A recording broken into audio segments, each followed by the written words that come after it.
말씀은 창세기 26장 12절부터 25절 말씀입니다. 우리 조금 길지만 제가 봉독해 드리겠습니다. 이삭이 그 땅에서 농사하여 그해 100배나 얻었고 여호와께서 복을 주심으로 그 사람이 창대하고 왕성하여 마침내 거부가 되어 양과 소가 떼를 이루고 종이 힘이 많으므로 블레셋 사람이 그를 시기하여 그 아버지 아브라함 때 그 아버지의 종들이 판 모든 우물을 막고 흙으로 메웠더라. 아비멜렉이 이삭에게 이르되 내가 우리보다 크게 강성한즉 우리를 떠나라.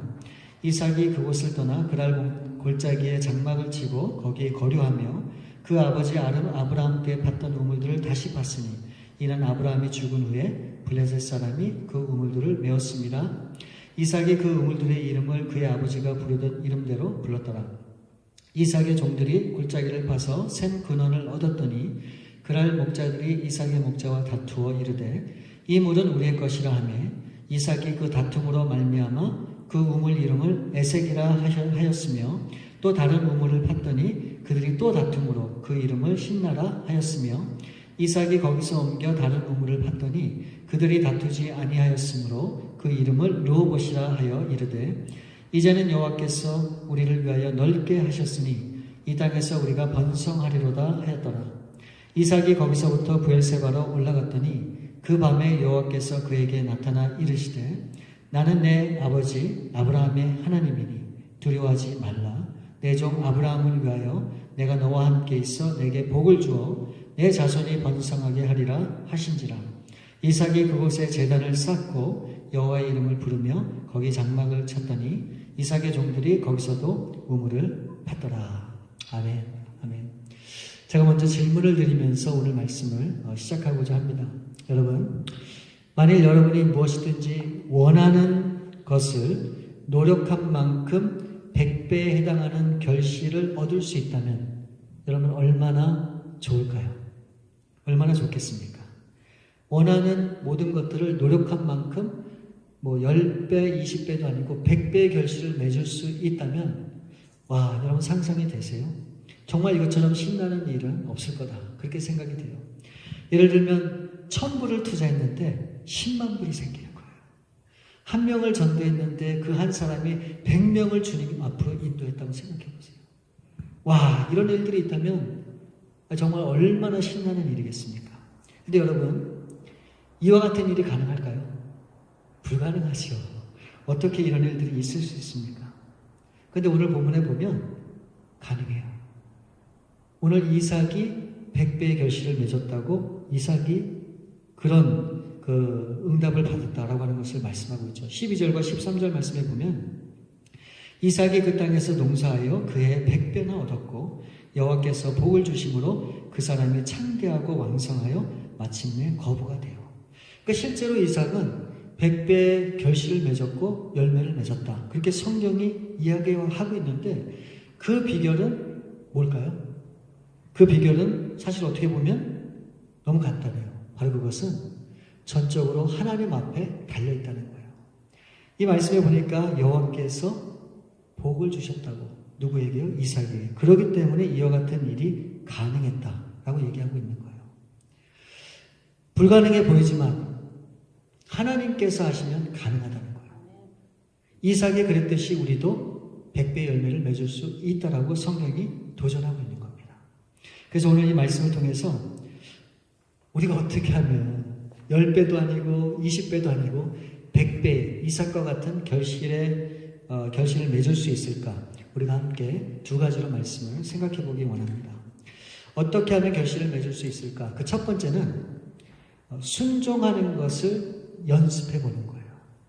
이게 늘 듣던 말이죠. 순종을 우리가 하도 많이 들어서 너무 잘 알고 있죠.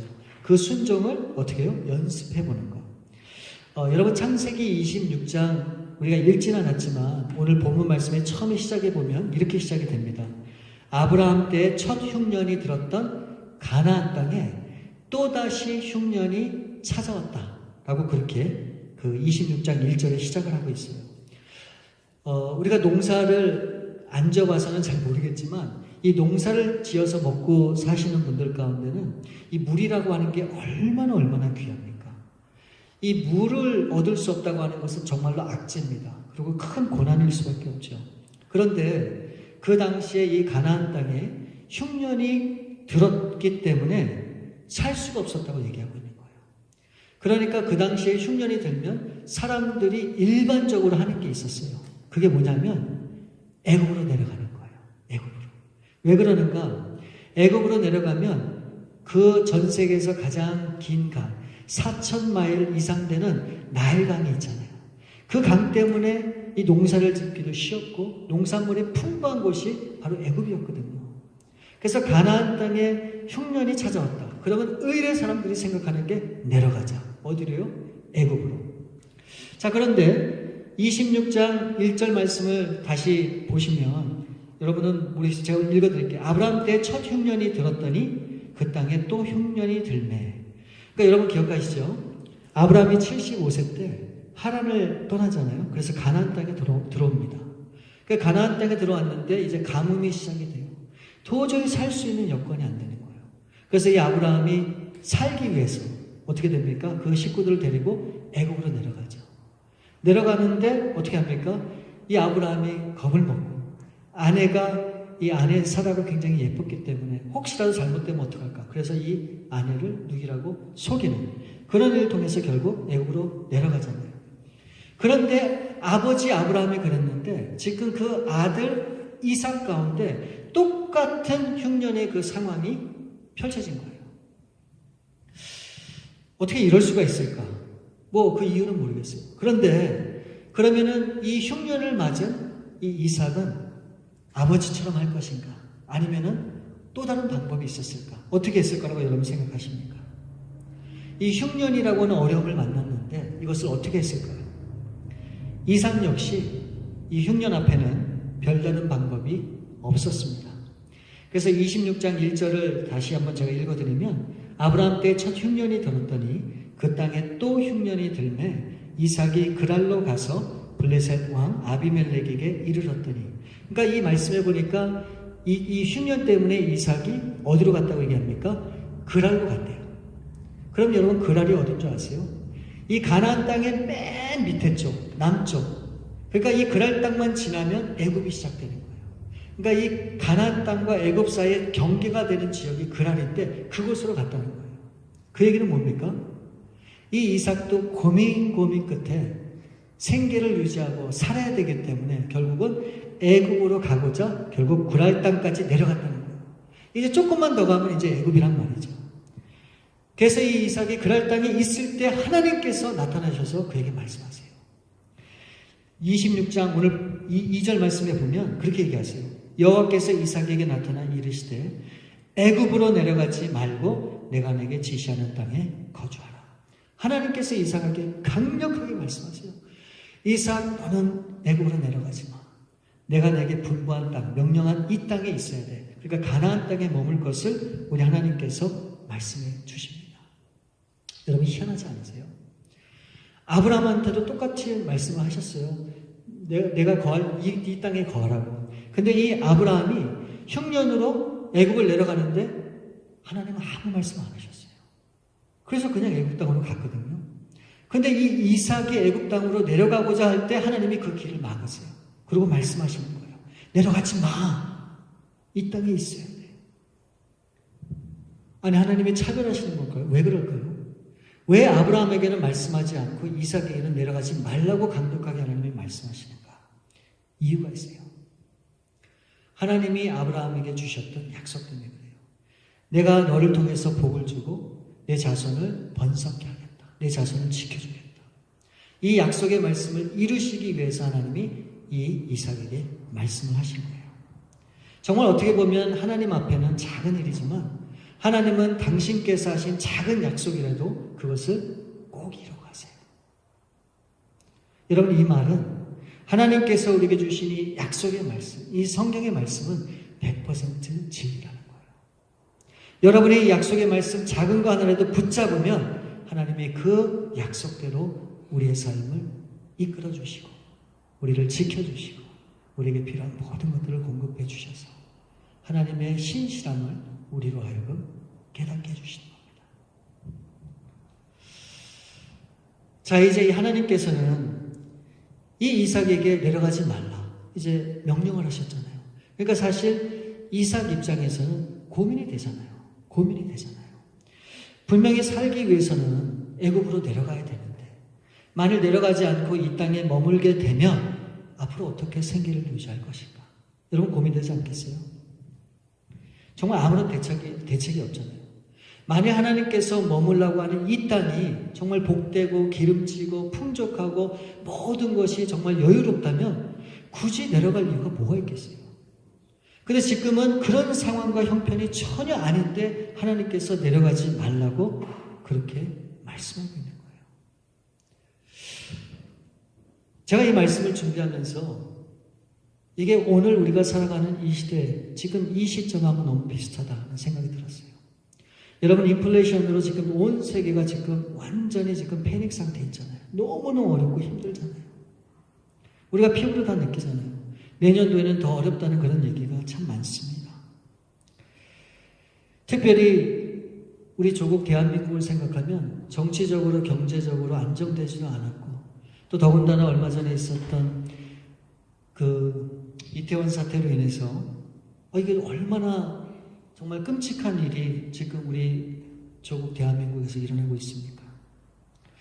여러분 이런 것들을 우리가 어떻게 해석을 해야 될까요? 어떻게 또 받아들이고 이해를 해야 될까요? 누구를 탓하고 누구를 원망하기 이전에 우리 믿는 사람들이라면 정말 이것을 내 일로 생각하고 마음에 담고 그것을 위해서 기도하고 또 필요한 일들을 우리가 감당하는 그런 교회와 우리 믿는 사람들이 되어야 되겠다라고 하는 그런 생각이 들었어요. 그래서 여러분 우리가 비록 멀리 떨어져 있지만 우리 조국 대한민국을 위해서 정말 그 나라가 우리나라가 하나님 손에 붙들려서 이 마지막 때 쓰임받을 수 있도록 그래서 더 이상의 이런 일들이 안 생기고 정말 한국에 있는 그런 수많은 교회와 성도들로 인해서 정말 진정한 나라의 온전한 변화 또 하나님의 은혜 이런 것들이 좀 넘칠 수 있도록 우리가 계속해서 중보를 해야 되겠다라고 하는 그런 생각을 들었습니다. 여러분 이삭도 정말 살 길이 막막한 그 흉년 가운데서 과연 어떤 선택을 해야 될까요? 정말 고민되는 일이 아닐 수 없습니다. 그런데 결국 이 이삭은 애굽행을 포기하고 하나님 말씀대로 그 안에 머물기로 결정을 합니다. 그러니까 하나님의 말씀대로 순종을 한 것이죠. 그럼 우리가 당연히 알고 싶은 것은 그거잖아요. 이삭은 도대체 어떻게 그렇게 하나님의 말씀에 순종할 수 있었을까? 여러분 정답은 뭐라고 생각하십니까? 저는 이 해답도 너무너무 간단하다고 봐요. 이삭이 하나님의 말씀을 순종할 수 있었던 그 이유는 관계 때문이에요. 관계. 이삭은 하나님과의 관계에 있어서 하나님을 전적으로 믿었고 그 하나님을 신뢰했기 때문에 하나님이 하시는 말씀에 순종할 수 있었다고 저는 그렇게 생각을 합니다. 여러분 기억하세요? 모리아산에서 이 아브라함이 이삭을 제물로 하나님 앞에 드리려고 할 때 이 시퍼런 날이 서 있는 이 칼을 들어서 그 아들 이삭을 죽이려고 했잖아요. 사실 이삭은 얼마든지 이 아버지를 떨쳐내고 그 위기에서 벗어날 수 있는 건강한 그런 사람이었단 말이죠. 그런데도 이삭은 이 성경에 보면 반항하는 적이 전혀 없어요. 오히려 그 앞에 묵묵히 하나님 앞에 자신을 내어놓은 그런 모습을 우리가 보게 되는 것이죠. 근데 사실은 이삭이 그렇게 할 수밖에 없는 분명한 이유가 있어요. 여러분 왜 그런지 아십니까? 이삭은 어릴 때부터 아버지 아브라함을 통해서 순종을 배웠고 또 그 순종을 통해서 하나님을 경험할 수 있었기 때문에 그래요. 그러니까 하나님을 온전히 따르고 순종하여 나가는 그 아버지가 자신을 하나님 앞에 드리고자 했을 때는 여기에는 분명한 이유가 있을 것이다 라고 하는 분명한 믿음의 반응을 했다고 저는 그렇게 믿어요. 그렇기 때문에 그런 상황 속에서도 이삭은 아버지께 대항하지 않았던 것이죠. 그럼 이 이삭의 믿음은 어디에서 비롯됐을까요? 늘 일상 가운데서 하나님 앞에 순종하는 그 순종을 연습하며 나아갔기 때문에 가능하다. 저는 그렇게 생각을 합니다. 여러분 우리가 순종을 연습할 수 있는 가장 좋은 장소가 어디입니까? 많은 사람들은 그게 교회라고 생각을 해요. 근데 아니에요. 여러분, 교회에서는 하나님의 말씀을 통해서 은혜 받고 도전 받고 하나님의 우리를 향한 하나님의 뜻을 우리가 발견하게 되는 거죠. 그리고 그것을 가지고 이 세상 가운데서 어떻게 되는 거예요? 살아가야 되는 거예요. 그렇기 때문에 진정 우리가 순종해야 되는 우리의 삶의 현장은 어딘가? 우리의 가정이고 우리의 직장이고 우리가 살아가는 세상이라고 하는 사실을 우리는 잊으면 안 돼요. 여러분, 이삭도 이런 흉년 앞에 분명히 이삭은 반응했을 거예요. 기도했겠죠. 당연히 기도 안 했겠어요. 그러면서도 어떻게든 이 어려움을 극복해 나가야 될지 계획도 세웠을 거예요. 대책도 마련했을 거예요. 그러면서도 이 이삭은 하나님을 전적으로 신뢰하고 믿기 때문에 하나님이 가장 선한 길로 인도해 주실 것이다 라고 하는 분명한 믿음을 가졌을 것이다. 저는 그렇게 생각을 해요. 여러분, 이미 마음의 준비를 한 사람과 그렇지 않은 사람과는 삶이 전혀 달라요. 어떤 어려움이 있어도 하나님이 주신 말씀을 따라 내가 순종하겠다 라고 생각한 사람은 그 모든 어려움도 극복하고 이겨갈 수 있어요. 그러나 그런 생각이나 마음조차 없는 사람들이 그런 어려움을 겪게 되면 어떻게 됩니까? 포기하게 돼요. 왜요? 갈 길을 모르니까. 의지할 곳이 어딘지를 제대로 파악하지 못하기 때문에 그래요. 여러분, 우리는 순종을 이야기할 때 뜬구름 잡는 그런 이야기할 때 참 많아요. 마치 그냥 입만 벌리고 사과가 떨어지기만을 기다리는 그런 경우가 있을 수 있죠. 만일 제가 때가 되면 하나님께서 저에게 좋은 배필을 주실 것이다 라고 하는 믿음이 있어서 그 믿음만 생각하고 사람들을 만나지도 않고 찾아보지도 않고 그러면 제가 제 배필을 만날 수 있었을까요? 불가능해요. 불가능해요. 그래서 야고보서 2장 22절에는 중요한 말씀을 우리 가운데 하세요. 이건 여러분들 꼭 기억하세요. 야고보서 2장 22절. 내가 보거니와 믿음이 행함과 함께 일하고 행함으로 믿음이 온전케 되느니라. 이 말씀에 보면 믿음과 행함이 어떻다고요? 같이 가는 거예요. 다시 얘기하면 믿음과 순종이 같이 가야 된다라고 하는 것을 분명히 말씀하고 있는 거예요. 믿는다고 하면서 아무런 액션이 없고 막 뭘 한다고 하면서 믿음이 없으면 아무것도 아니라고 분명히 가르쳐주고 있는 거예요. 여러분, 어떤 A라고 하는 사람이 이제 어떤 수도사의 제자가 되기 원했어요. 그래서 많은 사람들이 거기를 찾아왔어요. 그런데 마침 수도사가 이제 제자를 뽑는 데 있어서 테스트를 합니다. 배추를 하나씩 다 나눠주고 이 배추를 거꾸로 심으라는 거예요. 그랬더니 수많은 사람들이 이 배추를 그 수도사의 말처럼 다 거꾸로 심었어요.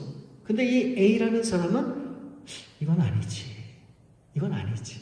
그래서 이 A라는 사람만 이 배추를 제대로 심었어요. 근데 결과가 어떻게 됐는가?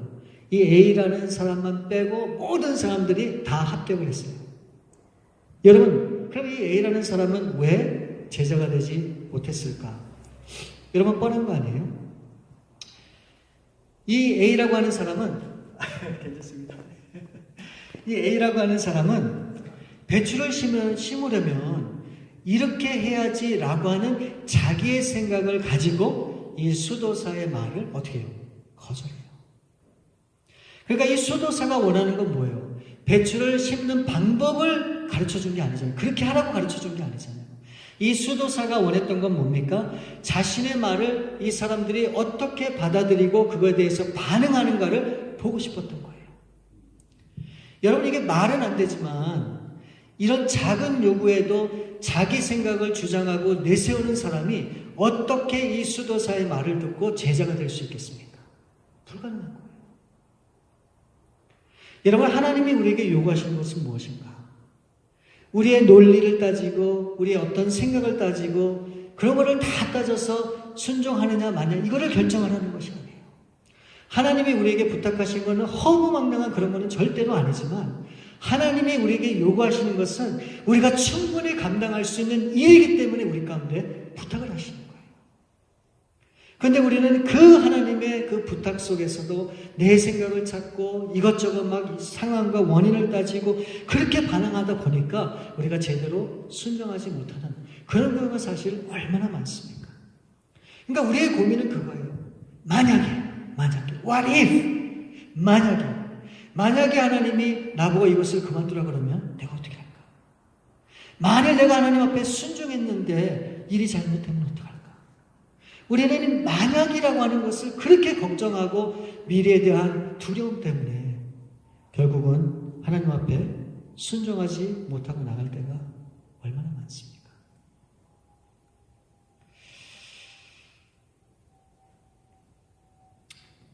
여러분, 베드로의 고백을 기억하시죠? 이 예수님이 십자가를 지시기 전에 그런 고백을 했어요. 내가 죽을지언정 주님을 부인하지 않겠다. 베드로뿐만이 아니고 모든 제자들이 다 그렇게 얘기했어요. 그런데 정작 이 베드로가 죽어야 될 때는 어떡합니까? 자기가 살기 위해서 도망을 쳐요. 모든 제자들도 다 그렇게 합니다.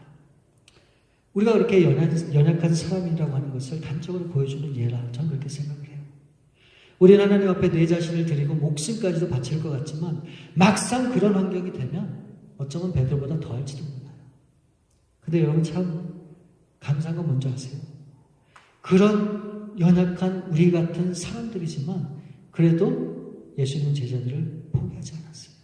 이 말은 여전히 우리를 포기하지 않으신다는 하나님의 마음이에요. 우리를 향해서 하나님은 여전히 기대하고 계시고 우리를 향해서 하나님은 여전히 꿈꾸고 계세요. 지금은 maybe 우리가 순종하기도 어렵고 또 하나님의 말씀을 따라가기도 힘겨운 그런 상황일 수도 있지만 매일매일 조금씩 그것을 우리가 연습하면서 나가다 보면 어느 한순간에 하나님이 원하시는 하나님의 때에 우리 자신을 하나님의 말씀에 순종하면서 그렇게 나아갈 수 있지 않을까 하는 그런 생각이 분명히 됩니다. 여러분, 이삭은 안락한 애굽의 생활을 꿈꾸고 만일 그 하나님의 부름에 순종하지 못했다면 정말로 이 하나님의 놀라운 은혜와 축복을 경험하지 못했을 거예요. 그러므로 우리는 주어진 상황을 우리가 어떻게 대하고 바라보느냐도 중요하겠지만 그보다 이전에 하나님이 우리 가운데 뭐라고 말씀하시는지 작은 일이라도 거기에 순종하면서 매일매일 그것을 연습하고 나갈 때 정말 놀라운 일이 우리 가운데 분명히 펼쳐지라고 믿습니다. 바로 그것이 우리가 열매 맺는 길이라고 하는 사실을 여러분들 꼭 기억하시고 그 하나님을 따라가시는 저와 여러분들 되시기를 바랍니다. 어떻게 결실을 맺을 수 있을까? 그 두 번째는 나누는 삶을 실천해 보는 겁니다. 나누는 삶을 실천해 보는 것. 이런 당시 유목민들에게 있어서 이 가축을 키우는데 중요한 게 뭐예요? 물이에요, 물.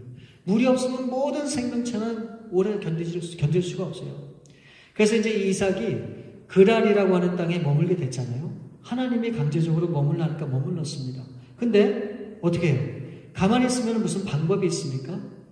아무런 대책이 없는 거예요. 그래서 이 이삭이 어떻게 합니까? 하나님이 주신 그 모든 생각과 마음을 가지고 믿음으로 어떻게 해요? 우물을 파기 시작해요. 왜? 이것이 살 수 있는 유일한 길이라고 믿었기 때문에. 이게 참 중요한 거예요. 무조건 하나님 앞에 의지만 하는 것이 아니고 하나님이 주신 생각과 마음으로 기도하는 가운데 그것을 믿음으로 바라고 나가는 게 중요한 거예요. 이삭은 그렇게 했어요.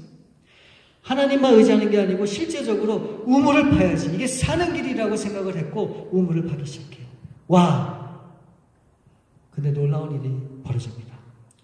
파는 우물마다 물이 그냥 막 샘솟는 거예요. 와, 여러분 한번 생각해 보세요. 파는 우물마다 그와 같은 일이 있다 그러면 와, 이게 얼마나 큰 축복이고 얼마나 큰 은혜입니까? 그렇죠? 이루 말할 수 없는 일이죠. 그래서 오늘 13절과 14절 말씀에 보면 그 사람이 창대하고 왕성하여 마침내 거부가 되어 양과 소가 떼를 이루고 종이심이 많으므로 블레셋 사람이 그를 시기하여 이삭은 이 우물에 이 모든 물이 터지는 바람에 졸지에 갑부가 됩니다. 소와 또 양과 또 수많은 종들을 거느릴 수 있는 거부가 돼요. 거부가. 여러분, 이삭에게는 물론 좋은 일이지만 이로 인해서 어떤 일이 생기게 됩니까? 16절 말씀에 보면 아비멜렉이 이삭에게 이르되 내가 우리보다 크게 강성한 즉 우리를 떠나라. 동네 사람이 시기하고 질투한 게 아니에요. 블레셋의 왕인 아비멜렉이 이 이삭을 향해서 지금 강력하게 얘기하는 거예요. 너 나보다 더 힘도 세고 능력도 있고 많은 것들을 소유했으니까 당장 떠나가. 와, 얼마나 이 이삭이 큰 거부가 되었으면 이 한나라의 왕이 이 아무것도 아닌 이삭을 향해서 그렇게 명령을 했겠습니까? 그래서 이 이삭은 어쩔 수 없이 이제 그 시드에서는 못 살고 그랄에 이제 골짜기로 이제 장막을 옮기게 됩니다. 그러면 어떻게 해요? 또 살 길을 찾아야죠. 그래서 그곳에서도 또 우물을 봤는데 어떻게 돼요? 물이 그냥 막 솟는 거예요. 그러니까 참 너무 희한하죠. 아니 가는 곳마다 땅을 파면 그 속에서 물이 절절절절 흘러 넘친다고 하는 거예요. 여러분 여기서 우리가 중요한 게 있어요. 이삭은 가는 곳마다 파는 곳마다 정말 물이 솟아서 그런 놀라운 하나님의 은혜를 경험을 하는데 이 그랄 사람들은 어떻습니까? 아무리 파고 노력하고 가진 수고를 다해도 아무런 결실을 맺을 수 없다라고 하는 거예요. 그러니 한번 생각해 보세요. 이 그랄 사람들의 입장에서 생각해 보면 그들이 갖는 그러니까 굉장히 낙심이 될 수밖에 없는 상황이라는 거죠. 그러면 이삭이 파는 곳마다 그렇게 물이 넘치면 이 물은 뭐 그냥 잠갔다 썼다 하는 게 아니라 계속 넘치는 거 아니에요? 그러면 이삭에게 찾아와서 그랄 사람들이 너 물이 이렇게 철철하게 잘 이렇게 흐르고 있는데 우리도 좀 같이 좀 쓰자. 그렇게 얘기하면 얼마나 좋습니까? 근데 이 그랄 사람들이 얼마나 못 듣든지 어떻게 하는 줄 아십니까? 15절 말씀에 보면 그 아버지 아브라함 때 그 아버지의 종들이 판 모든 우물을 막고 흙으로 메웠더라. 와, 이 같이 죽자는 거죠. 물이 나오는 그 우물을 다 막아버렸대요. 흙으로요. 너무 질투해서. 같이 죽자고 하는 생각이죠. 이게 인간의 본성인 것 같아요. 누가 잘 되면 그걸 꼴을 못 보죠. 망했으면. 나는 잘 되고 저 사람 망했어요. 그런 나쁜 그런 심성들이 우리 사람들에게 있다라고 하는 거죠. 여러분, 그런데 이 이삭은 아무리 뭐 흙으로 막고 방해를 하고 난리를 쳐도 또다시 우물을 파면 또 나오고 또다시 파도 또 나오고 또 방해가 있어도 계속 그 일을 하게 됩니다. 그럼 여기서 우리가 잠시 한번 생각을 해봐야 돼요. 이 그랄 사람들은 아무리 우물을 파도 소용이 없는 반면에 이삭은 파면 파는 대로 물이 넘쳤다. 그럼 우리는 이것을 이삭에게 주신 하나님의 축복이라고 우리가 생각할 수 있을 겁니다. 왜요? 성경의 말씀에 보니까 이로 인해서 이 이삭은 100배의 결실을 맺었고 거부가 되었다. 그렇게 분명히 말씀하고 있기 때문에 그래요. 그런데 제가 깨달은 사실은 이거예요. 여러분 잘 한번 생각해 보세요. 만일 이삭이 그 사람들이 시기하고 질투하는 것 때문에 너네 왜 그래? 이거 내가 팠어. 내 우물인데 너희들이 과연 나한테 뭐라 그러는 거냐? 그러고 그거에 대해서 반기를 들고 이 이삭이 힘이 있었잖아요. 종들도 많고. 그래서 그 그랄 사람들과 대항을 갖고 막 다투고 싸우고 그냥 뭐 물불을 안 가리고 그거에 대해서 막 그냥 그렇게 경계를 했다 그러면 이 우물 터진 게 결국은 어떤 일입니까? 오히려 이 그랄 사람들하고 분쟁과 다툼과 시기를 조장하는 그런 일이 분명히 되었을 거예요. 근데 이 이삭은 어떻게 했는가? 이 성경에 보면 아무리 화가 나고 아무리 믿고 뭐 굉장한 어떤 감정이 그렇게 들 수도 있었지만 이 이삭은 그 사람들이 그렇게 반기를 들고 이삭에 대해서 막 해코지를 하고 뭐 난리를 쳐도 그래? 그럼 내가 딴 데로 옮기지. 그리고 계속해서 다른 데로 옮겨서 또다시 우물을 팠다라고 하는 거예요. 그러니까 이 말은 자신의 것을 자신의 것이라고 주장하지 않고 그것을 다투고 싸우고 분쟁하는 그것을 피하기 위해서 그들에게 넘기고 계속해서 또 다른 하나님의 그런 역사를 기대하며 우물을 팠다고 하는 이 사실이 너무너무 중요하다는 거예요. 여러분 이삭은 자신의 것에 그렇게 집착하지 않았어요. 왜요? 이 모든 것이 하나님이 허락하신 것이고 하나님이 주시는 것이다 라고 하는 분명한 믿음이 있었기 때문에 그래요. 여러분 우리는 어떻습니까? 내가 번 거 내 거야.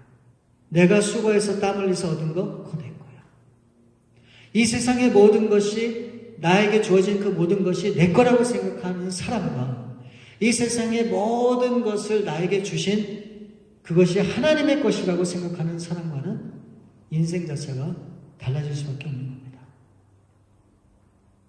이 말은 이 세상의 주인이 하나님이라고 하는 사실과 이 세상의 주인이 나라고 하는 거기에는 큰 차이가 있다고 하는 것과도 마찬가지죠. 만일 하나님이 주신 이 모든 것이 하나님의 것이고 나를 통해서 사용되어지기를 원한다라고 하는 그런 생각을 가지면 우리는 진정한 나눠주는 기쁨을 누릴 수 있게 되는 거예요. 하나님이 원하시는 것은 바로 그거예요. 나에게 주신 모든 것들, 바로 그것은 함께 나누고 공유하기 위해서. 우리가 수많은 것들을 나눌 수 있어요. 그렇죠? 물질과 마음과 기도, 많은 것들을 우리가 나눌 수 있는데 제가 생각하는 가장 귀한 나눔은 무엇인가? 그건 복음이에요. 복음. 영원히 죽을 수밖에 없는 사람을 영원히 살 수 있는 길로 인도한다고 하는 것이 이것과 비교될 게 여러분 뭐가 있겠습니까? 혹시 여러분 죽는 게 두려우세요? 정말 두려우세요? 우리의 죽음은 또 다른 시작이에요. 어떤 시작? 영원한 나라의 시작. 이것이 바로 하나님이 우리에게 주신 선물이에요. 그런 선물을 가지고 살아가는 우리에게 있어서 하나님의 것을 우리가 나눠주는 것 인생에서는 안 됩니다. 우리가 나눠줄 수 있는 모든 것을 함께 나눌 때 하나님의 나라가 그 나눔을 통해서 풍성해지는 거예요. 바로 그 모습을 이삭을 통해서 우리 가운데 보여준다. 저는 그렇게 분명히 믿습니다. 우리 사랑하는 성도님들, 오늘 이 이삭이 보여준 것처럼 정말 우리도 그런 삶을 살아서 정말 이 시대 참으로 어렵잖아요. 힘들잖아요. 이런 시대에 우리가 어떻게 하나님의 뜻을 감당해 가야 할지 우리가 분명한 믿음을 가지고 나아갈 때 하나님이 저와 여러분을 통해서 놀라운 일을 분명히 행하실 거라고 믿습니다. 그래서 그런 순종을 연습하시고 또 하나님이 나에게 주신 것을 기쁨으로 나눌 수 있는 그런 삶을 통해 하나님 앞에 영광 돌리시는 저와 여러분들 될 수 있기를 우리 주님의 이름으로 축원드립니다. 우리 이 시간에 이 말씀을 기억하고 우리가 함께 기도하기 원해요. 여러분이 하나님 앞에 순종하지 못할 경우가 언제입니까? 바로 그것은 내 인생은 내 것이고 하나님은 하나님의 것이다 라고 하는 생각이 있을 때 우리는 그렇게 해요. 그러나 나의 모든 것이 하나님 손에 있고 하나님 뜻 안에 있다라고 생각을 하면 이 생각으로는 동의가 안 되고 과연 그렇게 해서 내가 이게 이익이 될까? 과연 내가 그렇게 순종해서 과연 내가 바라는 대로 될까? 그런 생각 때문에 우리가 못하는 경우가 참 많습니다. 그래서 오늘 하나님께서 말씀하세요. 어떤 경우에도 작은 일이지만 그것을 순종하며 연습하며 나갈 때 우리가 하나님 앞에 쓰임받게 되고 하나님이 우리를 통해서 놀라운 일을 행하실 것이다 라고 하는 그런 확신을 가지실 수 있기를 바랍니다. 그래서 이 시간에 하나님 이제부터 정말 하나님이 나한테 어떤 깨달음을 주시고 어떤 말씀을 주셨든 한번 그것을 믿음으로 순종해 보겠습니다 라고 하는 생각을 가지시고 이제 또 내가 가진 게 뭐가 있든 간에 그것을 우리의 주위와 또 우리 주위에 있는 사람들에게 나누면서 그렇게 살겠습니다. 그렇게 살 수 있도록 도와주옵소서. 우리 하나님 앞에 시간 고백하는 시간 갖기 원합니다. 우리 사랑하는 아버지 하나님, 우리에게 귀한 인생을 주시고 또 삶을 주신 하나님 감사합니다. 오늘 이 이삭이 하나님의 놀라운 축복과 그런 엄청난 은혜를 경험을 했지만 여전히 자신의 생각 속에 갇혀서 자신의 사고 속에 갇혀서 이것이 자기 것이고 자기가 누리는 것이다 그렇게 생각하지 않고 끊임없이 하나님의 뜻을 따라 쫓아가고 따라갔던 그런 이삭의 모습을 보았습니다. 하나님, 우리의 삶에도 정말 하나님이 원하시고 기뻐하는 삶이 무엇인지를 분명히 깨달아 이제는 우리가 하나님 말씀 앞에 전적으로 순종하고 또 우리의 삶의 모든 것들을 같이 나누고 공유하는 그런 삶을 통해 하나님의 나라를 하나님의 뜻을 이뤄가는 삶에 쓰임받을 수 있도록 도와주옵소서.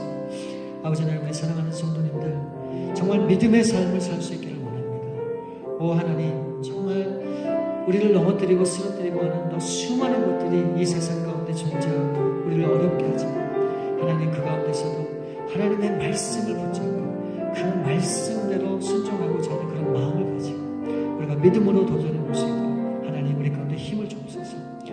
그래서 정말로 이 말씀이 우리 삶 가운데 능력이 되고, 우리 참으로 좋으신 아버지 감사합니다. 오늘 이 이삭에게 보여주신 두 가지를 통해서 다시 한번 하나님 앞에 우리 자신을 돌이켜보고 또 우리도 그와 같은 삶을 살 수 있기를 다시 한번 다짐해 봅니다. 하나님, 순종하는 것이 결코 쉽진 않지만 우리가 조금씩 연습할 때 어느 한 순간에 이 순종하는 믿음의 그런 역사를 이뤄갈 줄 우리가 분명히 믿기에 아버지, 작은 일이라도 소홀히 하지 아니하고 하나님이 원하시고 기뻐하는 일이라고 하는 생각을 갖고 우리가 한번 노력해보고 도전해보는 그런 삶이 되게 도와주셨기 원합니다. 또한 하나님이 우리에게 인생을 주셨고 우리에게 많은 것들을 주셨는데 아버지, 이제 그런 것들을 나를 위해서만 사용하고 쓰지 않게 도와주시고 우리의 이웃들과 함께 나누는 그런 복된 삶을 나눌 수 있기를 원합니다. 아버지, 무엇보다도 가장 귀한 그 예수님의 생명의 복음을 우리가 함께 전하고 나누는 그런 일에 우리가 쓰임받는 삶이 되게 도와주셔서 정말 우리 배단임 교회가 믿는 자들이 더해지고 또 우리 가운데 놀라운 하나님의 기쁨이 충만한 그런 신앙생활과 그런 믿음 생활을 통해 매일같이 하나님 앞에 영광 돌리는 삶이 될 수 있도록 아버지 하나님 함께해 주옵소서. 모든 것을 우리 주 앞에 맡겨오며 우리 거룩하신 주 예수 그리스도 이름으로 감사하며 기도하옵나이다.